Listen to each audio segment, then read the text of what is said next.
One of the biggest events of the year happened last night. One of the biggest fights of the year happened. Definitely the biggest fight in the month of August happened last night. That was, of course, Jake Paul versus Tyron Woodley. It was a true spectacle. It was announced in early June, late July, I would say, that this fight got announced, and many people thought this was a true test.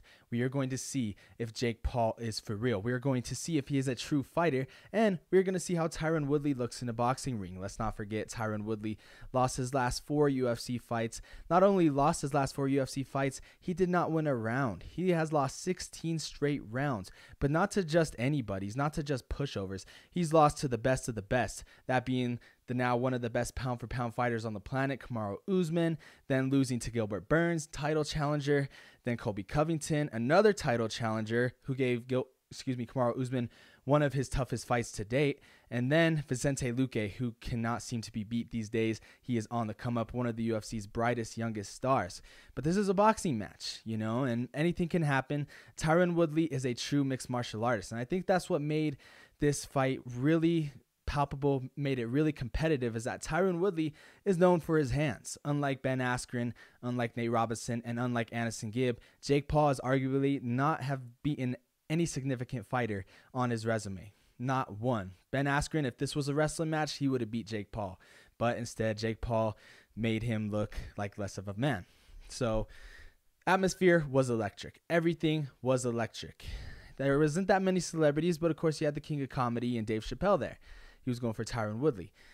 It was very interesting. It was a fight that I did not know what was going to happen, and I like those kind of fights that I don't know what's going to happen. And it had me on the edge of my seat the entire time. I was breathing with very bated breath because, hey, I did not know what was going to happen. I didn't know if Jake Paul was going to land. I didn't know if Tyron Woodley was going to land. There was a lot of questions that needed to be answered. I mean, what would happen if Jake Paul landed very flush on Tyron Woodley? What would happen if Tyron Woodley landed flush on Jake Paul?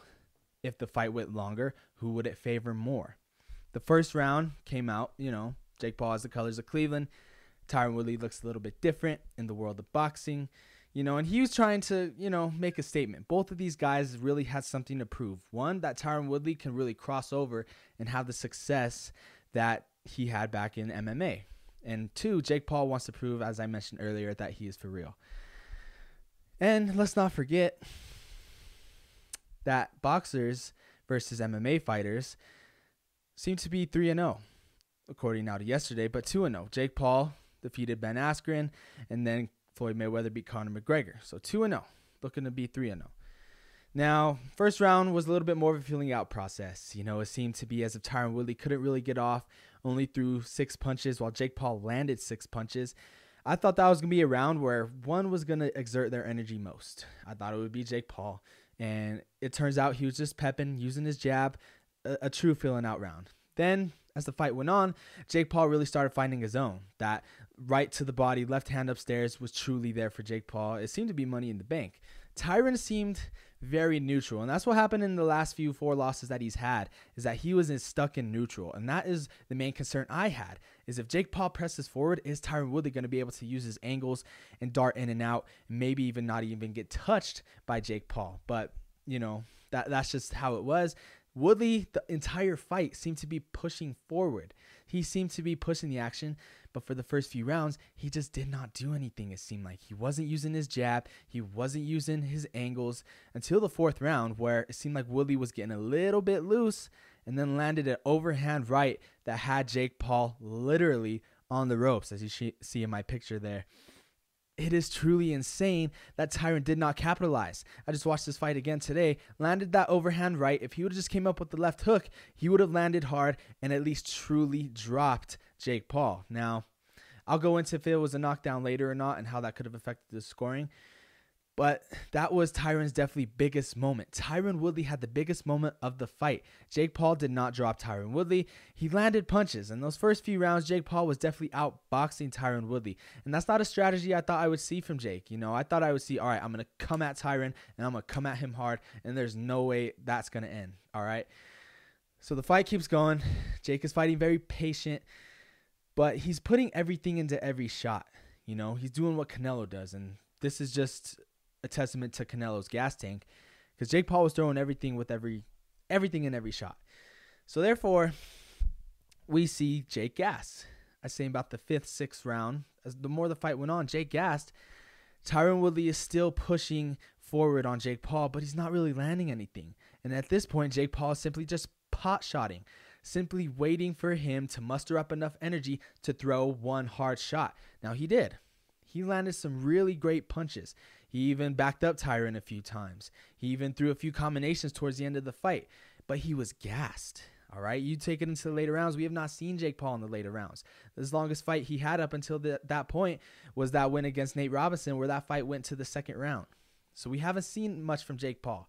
And this fight, we were seeing a lot of him. As I mentioned, it seemed as he was pot-shotting, and it seemed as if Tyron Woodley just could not get off, and that's what he needed to do. He needed to get off. He had the power.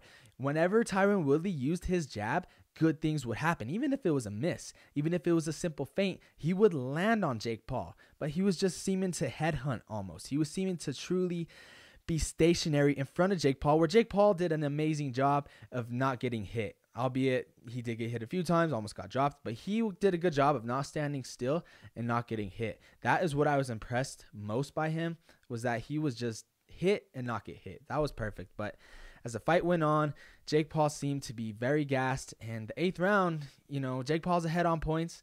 He's definitely landing more punches. Tyron Woodley's landing the bigger punches. And the fight ends. Goes to the judges' scorecards. And I don't know. I've seen the craziest things happen. The highest highs and the lowest lows of the sport of mixed martial arts and the sport of boxing is truly insane. I mean, one of the most controversial fights ever is Tyson Fury versus Deontay Wilder, the first fight they had. And I didn't know what was going to happen. I mean, would they give it to Woodley? Would Jake Paul give it a draw? Who knows? But ultimately, one judge gave the full fight to Jake Paul. One judge gave the full fight to Tyron Woodley. And all in all, we get a split decision win for Jake Paul. I mean, first off, let me start with this. Tyron Woodley, for his age and for where he was at in his mixed martial arts career, for him to go out and do this, to go out and fight a guy that is 10 times hungrier, 10 times sharper, 10 times bigger, 10 times faster, he held his own in the world of boxing, where Ben Askren didn't in his fight with Jake Paul. He held his own, truly. And Jake Paul, I'm going to be honest, he proved that he can hang with the best. But also, Tyron Woodley is a true mixed martial artist, just like I said earlier. He can wrestle, he can kick, and he can punch. He can submit you. He is the embodiment of what a mixed martial artist looks like. He is the embodiment of what a welterweight champion would look like.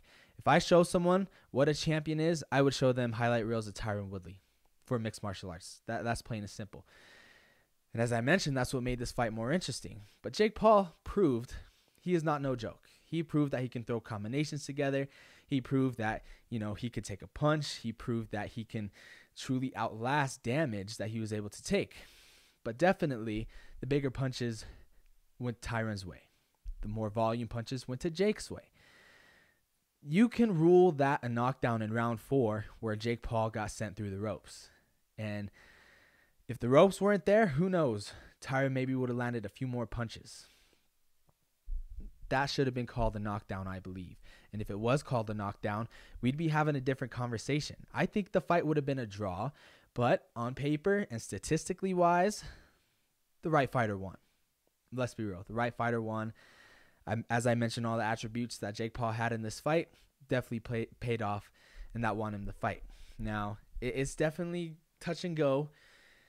Many people thought Tyron Woodley won. They even did a poll on Twitter saying, okay, who won this fight? 60% of America thought Tyron Woodley won. And it had me thinking, if this fight wasn't in Cleveland, would Tyron still have won? I don't know. As I mentioned, I think the right fighter won. I think Jake Paul put out more volume, put out more output. But Tyron Woodley, if he wants a rematch, and of course they have the whole bet with the tattoo, Jake Paul said, if you get the tattoo, we'll run it back right away. I hope Tyron gets it, and I really hope we can see this again, because I think Tyron can beat him. And not only beat him, I think he can knock him out. There was a lot of punches there that Tyron had that he just did not throw. And if this fight ever happens again, he needs to throw those punches, because if not, that fight's just going to be the same. Jake's only going to get better and might knock out Tyron in the second fight. Jake was bigger, but size don't win fights, and I think Tyron proved that. Tyron definitely ran him around the octagon, the ring. I watched too much UFC. Ran him around the Jesus, I did it again. Ran him around the ring and definitely landed the bigger punches, and he just needed to get off more, guys. Simply plain as that. Tyron needed to just throw his hands, let his hands go, and that's a problem he's had in his last 4 fights, which equaled to his losses. And another thing to note that we really need to talk about is in that round where Jake Paul got stunned, aka dropped, that's the first round we ever seen Jake Paul lose. And another key weakness that he has is that he gassed. As I mentioned before, he gassed hard and he was throwing looping punches. He wasn't really putting together combinations. He hit a little bit of a second win and he was still able to throw combinations. But as I mentioned, guys, if Tyron Woodley just did not wait, if he was first, I guarantee you he would have won. If he would have saw the Tyron Woodley from 2016 that knocked out Robbie Lawler, one of the toughest men alive, we would have seen one of the most devastating knockouts ever. I just know it. Tyron Woodley is a dog, but he just did not show it. And I just know for a fact that if he would have, we'd be having a totally different conversation today on Monday, August 30th, 2021. I think a lot of the punches that Jake Paul threw later in the fight missed or were blocked.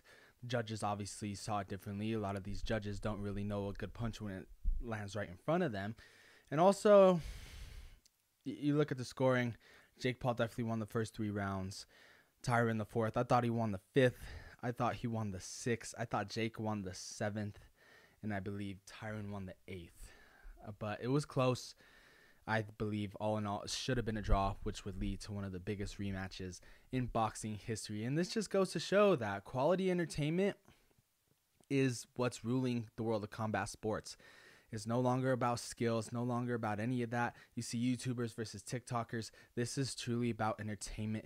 But it is up to you if you can fight. Because I always say, as cliche as this is, fighting wins fights. Talking doesn't win fights. Albeit it sells a lot more pay-per-views. It gets butts in the seats. But at the end of the day, fighting wins fights.